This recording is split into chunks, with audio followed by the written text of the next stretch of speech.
relationship, we discuss intimacy, we discuss your kids, my kids, everything that has to do with the family. Like I used to say, someone, the mad person out there belongs to a family. So that's what the show is all about. We talk about those values that we need to instill back on to the society. Okay, my name is Princess Joy Abu. I love the way I'm gradually putting that princess to the courtesy of Okay, yes, please. I want to say something, but I would like to introduce Olori before I say it, because today, I said it throughout this, we'll be talking about some core values that we have forgotten. Let's be reminding you small, small. I'm not in the studio alone. I have the pretty Mama Jency in the studio. She came so calm with a touch of, navy blue, very calm navy blue. So let's give it up for her. Good morning. A beautiful morning to you. Beautiful morning to my Yes, so. Whenever I see you, I know it is well. It is well. Because, one thing about life is if it is not well with them, if the environment is not cool, calm, and everything is in chaos, God forbid it, I will not see you here. So, for the glory of God, you're safe and sound. Yes. So, a beautiful morning to everyone out there watching us wherever, all over the world, on social media. We appreciate God's grace over your life, and we want to say thank God for everything that He has set before you. And this morning, I pray God will perfect it, and you will not miss it. That's my prayer for you. And because it's a midweek, thank God for Wednesday. It's an amazing Wednesday from here, and I hope your home, your family, your environment, your location, wherever you are, it's all safe and sound. So, welcome to Family and Values. My name is Serena Louis Adejo Kelly David. My friends call me the Glory AJ. And I hope the children are staying safe. I remember something Dima said. She said, "You are the trouble." Yes, so. These children, give them something to do. that, they will just take the phones away from them, take the social media away from them for once, and just give them something to be creative Let them about. scatter, let them be creative. Let them be creative, naturally creative, creative to identify and to know what exactly they are good at doing, apart from the social media. Yeah, some of them will do social media. No. Let's see what, in case the social media breaks down, in case, because sometimes we everything just go down, and even your handphones, your mobile phones will just go down, and you'll be waiting. Chaos, your head will be thinking what's happening. But when they are used to the natural things that they can do, it helps them, it builds them, and it makes them, busy to create something unimaginable. So I hope we have a wonderful day today, because we're talking about a very beautiful today topic. we are discussing very, very beautiful topic. But now let's talk about one of the core values. Yesterday we talked about respect. Today I want us to talk about contentment. Aha!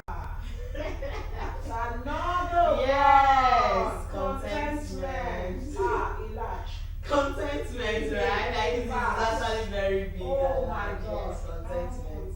Even the adults have content. But I feel somehow like if you've taught a child to a level of contentment, that child will grow up having at the back of his or her mind, And it makes them responsible. It makes them not to go extreme above their mates. And then it makes them convert jealousy into positivity, not envy, not yes. So I think contentment is one thing. While your kids are home this period, if you give them something, let them remain within that scope.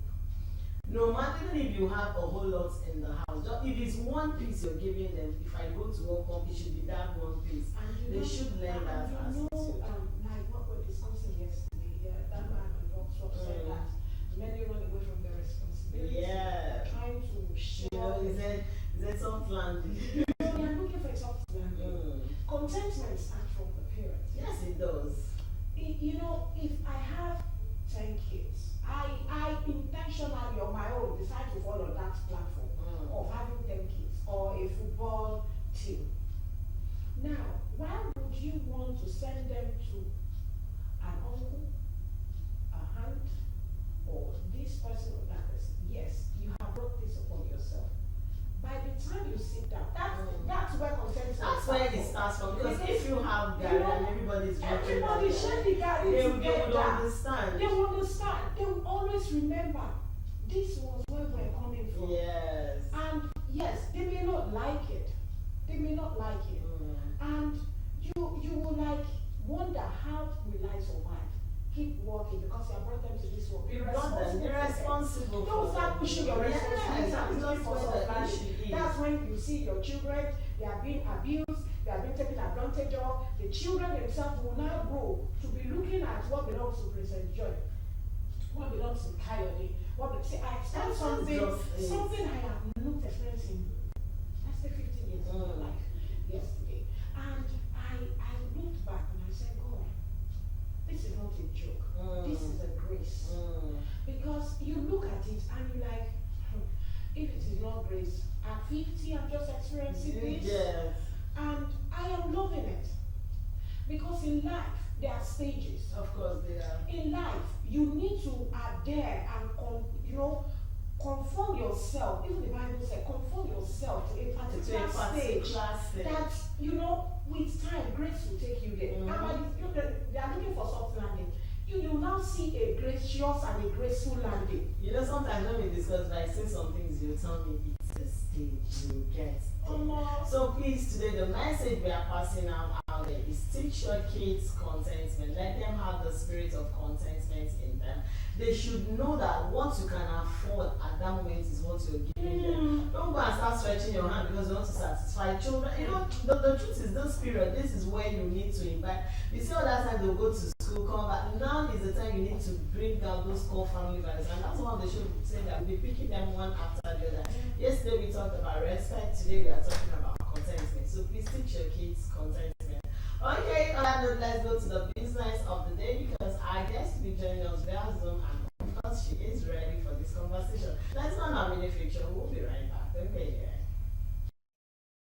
yeah. Welcome back. Yes, that was our mini feature, and we will be discussing raising resilient children, coping skills and adaptability.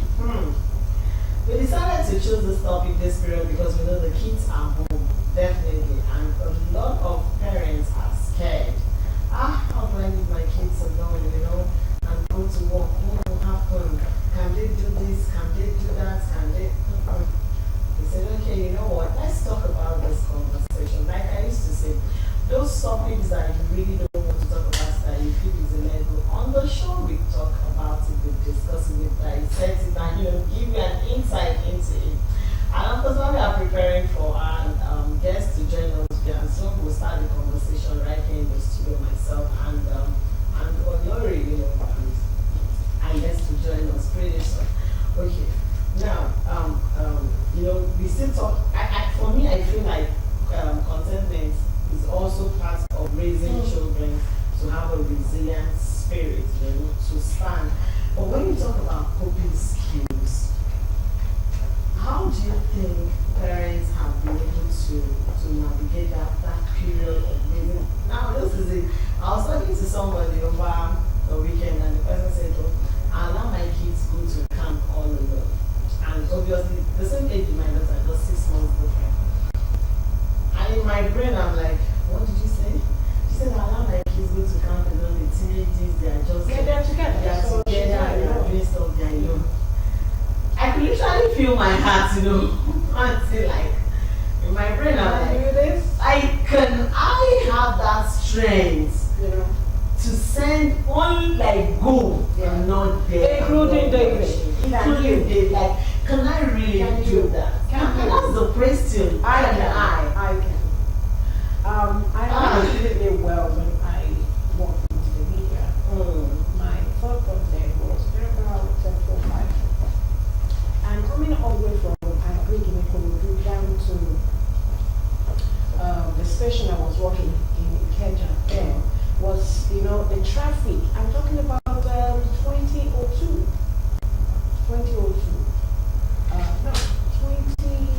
2007 or 2006. And it's kind of difficult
something, I remember I'm like, who sent you?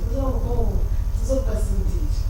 And I'm like, so you people actually, I just feel like we are holding them like let me shake you a little bit here. Yes. I remember there was a time in the life of my children when they were in the boarding school, and the proprietress of that school said something while the parents were separate. He said, these children, you're looking at them, you think they can't see, you think they can't hear, you think they cannot, bring something out of nothing. Their brain is like elastic. As you draw them, that's how they expand. And they're not just expanding. They're expanding to gain confidence, boldness, encouragement, walk into different, aspects of life. So while we are looking at, I don't know how you feel. I don't know how, she'll feel. I want to thank God for my late grandmom. I want to thank God for my mom. It has built me to want to express my children with confidence and independence as young as they are. I give them the opportunity, and when there is, I will scold them. Scold them, and I will tell them this is why I'm scolding you, and this is why I will not be here all the time. It's not because I'm praying to die young. I'm just letting you know that in life, it is how you handle yourself that people also will look at you and see courage in you. And it has helped me. And I believe many other people. It has, because I started teaching my kids how to manage their emotions, to avoid emotional damage. I noticed something will happen. I'll say, no, be calm, learn to adapt. Of course, I passed through face now and everything changed now. The truth is, where I even felt they were not going to adapt, they did it perfect. And sometimes I look like, that's the amazing thing with our children. We need to discover those things. That's why we said, take the phones away from them at this point in time. Let them grow to create the personality inside of them. Because that's the only way we can manage. I lost a friend many years ago. I'm sure Betty was asking me yesterday about those girls, because she died not knowing that she was going to die at the time she did. And there are 3 girls. The church is just like walking from here to that, down the slope. You don't even get down the slope. But she will walk down from her house to the church. When they finish rehearsal again, she will come, pick them again. Now, those children do not enjoy those things because their mother died before they could even grow up. So, how do you think they have been able to manage themselves? Because they are now with their father, the man who works 247. It doesn't mean he doesn't love them, but those things the mother has inculcated. I want to keep them safe. I want to do this. She's gone. But how are they today? Would they not quickly understand what it means that, I need to... That's why somehow, you see, I remember growing up, it was my younger brother that went to a boarding school, and then I noticed there was just something different about him. When he comes back, the level of independence he had. And it's always beautiful. Yes, it's always, because I felt like he was so organized, and he's still like that, so organized, because for every time in the boarding house, everything was set in place. So somehow, I feel like when you teach your kids to be resilient, the society will always show to them. And it will help you. Because you have your peace of mind wherever they are fine. And they always remember who they are. Remember the home they have come from. Remember how they need to also be an independent person. To be responsible, not just to themselves, to people around them, their community, and society at large. Wherever they go, I tell you, they will stand out in the midst of multitude. Those are the values that we need to inculcate in our children as they grow. Their mode of dressing, the way they think, the way they reason, not just be selfish, not being greedy, in their thoughts, in their imagination, in their decision, everything about them. See, when somebody is telling you your children are not doing well, that person, seek that person to the house. And you see your own children is doing better. They are doing better than they that are condemning your own children. Let me mention something like that. So children will be children. Adults will be adults. Whenever they make errors, mistakes, correct them. Yes, you may be harsh, but bring them back when you are settled. Apologize when you know what you have done was beyond you. Sometimes you are afraid to stretch. You want to overlook it. They are not coming back. Come. Like your Bible says, you use one hand to beat a child. You use the left hand to draw them closer and tell them the reason why you're doing that. Doing it. It's not just for me, it's for you too. I'm sorry if I've overstretched it, but I love you and I want the best for you. They hear, even from age 3, remember Julie once said something that allow the children break the plates. When they break it, let them pack it, let them, just to let them do those mistakes. Don't let them do good. No, I learned that aspect of allowing them do those blunders. And one day I go back, but then I just made one blunder in cooking. I said, okay, what is it together? Yes, ma'am. And I was out because I remember my dad, when we started cooking, he would put all the whole salt inside the food. My father would balance with the food, and as soon as of love. people will eat, that's day will finish the whole food. Then when they finish, you'll not tell you that food, there's so much salt. But it didn't want to give you a bad impression of coping abilities. You learn to cope. There was a time, we will take us to school, and at the point he said, okay, you will learn to stay public transport, come back. When the kids, I told you my fears one time when they walk to school, but now I know that they walk, they'll go, they'll come back. We're talking about relatives staying with loved ones. I grew up with my uncle. He was the first person I knew as a father. Now, my mother was very young when she had me. And so, growing up with them, like I was telling Betty and you yesterday, I went to the same school with children, private, the same school, the same everything, because that uncle of mine was, he was comfortable, and he made sure that everything I never lacked. But one thing, the wife, she is Saro, the Saro Brazilian descendant and all that. She always do something. She makes us do this. Weekends on Saturday, then they do cellophane with water. That was when they bring ice water inside. So she has a shop, and she has a sales girl who does that. She will make us, myself, our daughter, to go from Lagos Street to Oyibo and go and sell water. She says, see, life is not going to be all rosy. Life is not all rosy. But there will be a time in life that you will need, you understand, to go through certain stage of life. How do you cope? This is the time you need to call in and be part of the discussion. As we talk about resilient building resilient children. Let's go on the break. We'll be right back to continue this conversation. Don't go anywhere. Raising resilient kids, keeping coping skills and adaptability. Pardon my miss of English there. Okay, now our Zoom guest is on standby, and we're sorry, Pastor Mrs. Foluke Akere, for keeping you this long. You get to be sure that you're in the same place to join us on the conversation. Good morning. Good morning. Good morning. Good morning. Yes. Good morning to you. It's good to see your face finally. And I wanted you to come in the car. Lori will meet you one-on-one. How pleasant you are. Oh, Lori, I'm happy to see you. In person. And thank you, my sister Joy. God bless you. Welcome. Okay, yes, because of thank our time, you. we'll go very fast into conversation today. Now, my first question to you is a combination of two questions at once, and I would like to ask, how do we raise resilient kids? Now, how do we get to that point where we raise them, prepare them for the society of today? How do we raise them? What are those steps we need to take? It's okay, now we are raising them for the society. How do we prepare them? What are those steps we prepare them for?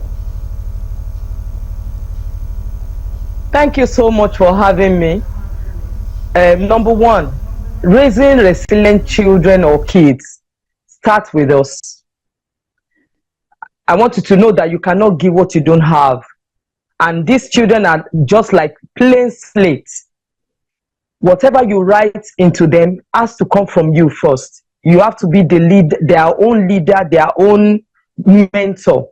So you that you want to raise somebody to be resilient, are you resilient? Yourself, they must see this attribute in you before you can impart someone, before you can impart them. Number one, you being a good role model. Number one, you have to be the good role model for these children. So that when you put them through, you are putting them through with God, with what God has embedded and imbibed in you, what you have built yourself over the years, and they have seen in you. Then definitely it's going to be easy with them when you are training them. Number one, you have to be the good role model for them to see. If you are going to raise resilient children, you must be, number one, a resilient person. What is being resilient? Somebody that is able to resist defeat. You have been able to defeat all your odds in life. You have been able to cope with odds in life. All the things, they say when the life throw at you lemon, you turn it to lemonade. Those are the things they want to see. How did you cope with your dad? How did you cope with society? How did you cope with things in the family, in your own nuclear family, in extended family? How do you undo things? They are looking at you. That's why I said you must be the one that first of all set and open their eyes to how to do things. They'll see you. You are the best teacher first in their life. That's why most of the time, hello? Can you hear me? We can hear you. We can hear you. We are hearing you. Okay, thank you. So what I'm saying first off is that number one, you have to put yourself in their face as a resilient person. You have to let them know that I have done it. So you are. So you can. You can do what I asked you to do. You can do what I'm telling you to do, because I've been through this and God has helped me to conquer. I'm still conquering. Okay? That's number one. Be their role model. When you are teaching them, don't force things. Let it play out from you. Let them see you do it. So that's number one. Number two, always be conscious in telling them and reminding them of their identity. Number one, you being their role model. Number two, let them know who they are. I heard Olori say that they will not forget when they go outside and in the midst of their peers, they will stand out. Stand out to do what? Stand out to be who? It is what you have taught them and what you have allowed them to be. And what you remind them every time you're talking to them, every time you are praying with them. In fact, there was a particular time my second daughter was strong. When I mean somebody strong, she's very strong in character. It is what you ask her not to do that she will do. So I had to go to God. God, how will I undo this girl? Beating is no more helping. She has built resistance to beating. So I went to God and I asked God, how will I undo her? And Holy Spirit asked me that I should consciously, whenever I'm praying, I should mention her name in our prayer. So every time we are kneeling down to do our family altar, I will mention her name specifically and what she's doing. And by the grace of God today, in fact, when we are having issues in life, in the family, she's one of the spokespersons. She's one of the lead person that would break down issues and for all of us to see by the grace of God today. Number one, we have to go to God. Each children are different from each other and they have different templates. Don't use what you use for A to treat B and the C. As our faces are, so are they. Our faces are different, so they are.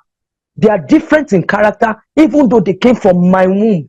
All of them that God has given me. I don't treat A the same way I'm going to treat B, and the same way I'm going to relate with C. That's why I said, teach them and let them have their identity. As an overprotective parent. Number one, did their What are the dangers? ma? Hello, can you hear me? Okay. Yes, Now, ma. as an overprotective parent, what are the dangers of Okay. on the kids? On the kids Hmm. as an overprotective parent, because when I mentioned that Okay. they stand out, it is what I've inculcated in them. Let's also not forget Yeah. that it's not everyone that is born again. It's not everyone that goes to church. Mm. But we have Yeah. some parents who have put values in their children, whether they are Christian, whether they are Muslim, and some are Yeah, not yes. anywhere. But they know that these are the core values. They may not be going to church regularly.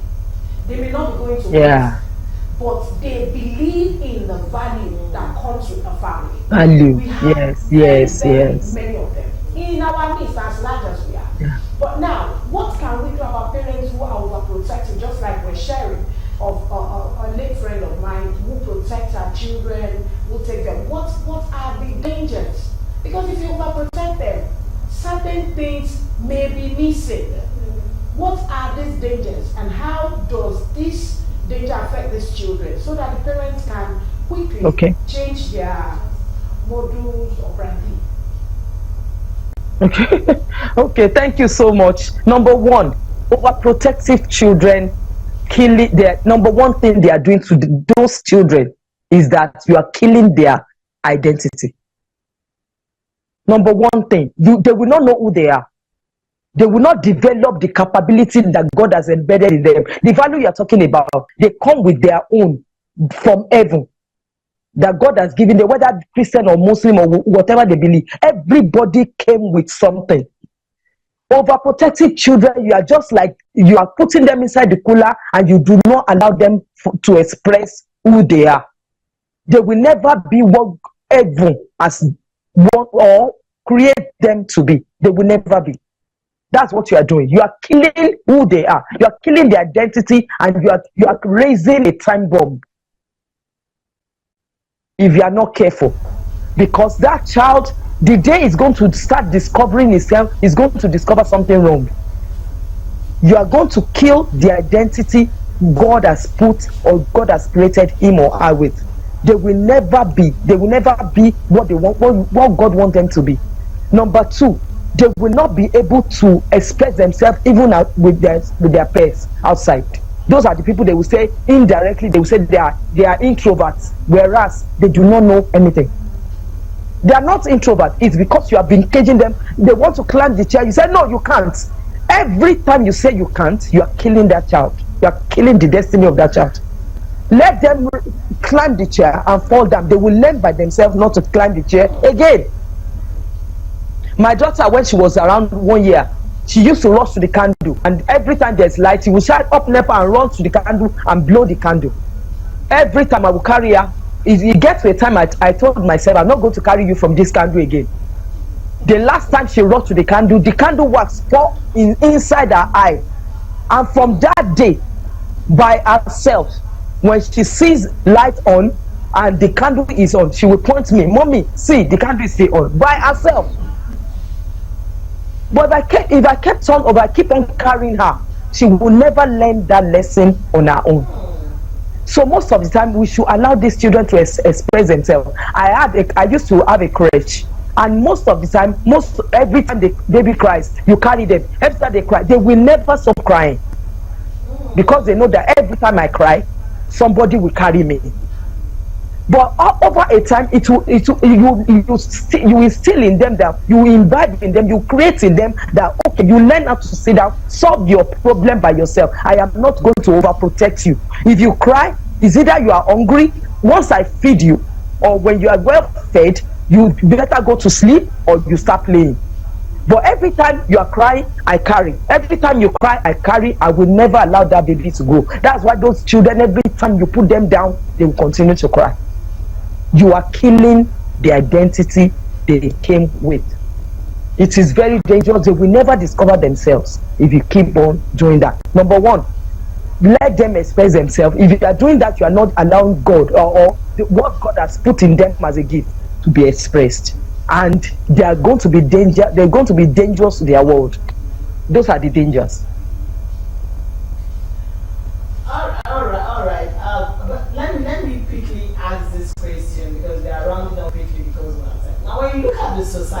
discovered that parents that allow their kids early into boarding houses, or some that even went as far as schooling out of the country, going to university, there tends to be this level of independence they have, and then by the time they return back, what is the advantage of raising resilient children on the parents now? What is the advantage on the parents? You just talked about the dangers from Olori's place now. What is the advantage of raising resilient kids on the parents? Because for me, I have seen that, in fact, it's really giving me a lot of, because I go out and I come back, I know that certain things have been done. So, but for parents who are still very bluntly, can I say, skeptical about it, can you quickly tell Very us clingy. the advantages on the parents now? Okay, the danger in not the danger on parents, the danger of resilient children over their parents is that at old age they will suffer. They suffer a bit because those children are being raised to be independent. The only thing is that you keep talking to them.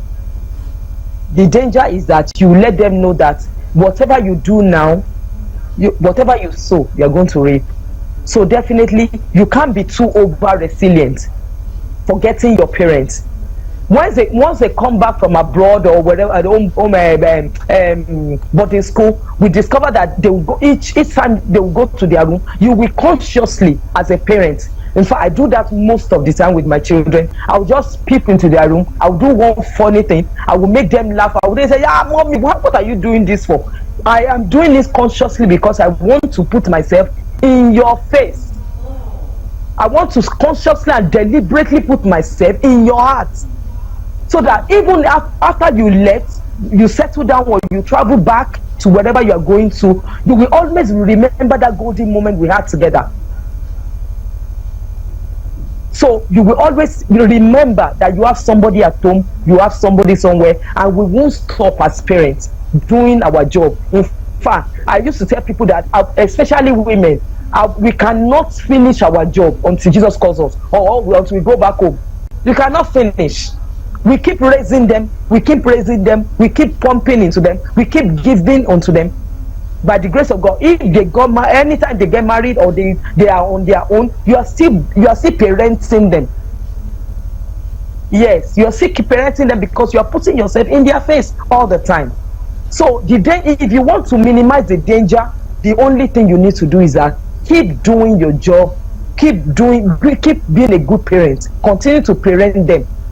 Don't just leave them aloof, don't just leave them and let them go at war. You don't do that. Even wherever they are, keep doing your job, keep calling them at every time. So most of the parents that their children come back and they forget about them, or they create lacuna between themselves and the children, is because you have left them too much. You have created a vacuum. So be conscious that no matter how big they are, you cannot allow that vacuum to be in between you. Thank you, Pastor Mrs. Soluke and Yawale, for this great opportunity. You have said it, they should continue to parent them, continue to guide them. There's no short time. Yes. There's no too much when it comes to resilient children or raising them at any point in time. I want to say thank you, and we're so sorry for keeping you waiting for such a long time. But notwithstanding, we have picked one or two things. This is where Gone a long way. We should not kill them morale, we should not kill them identity. We should keep on helping them and making them to know that it is for the best and for our old age. Thank you so very much, man. We wish you the very best. And our regards to Pastor.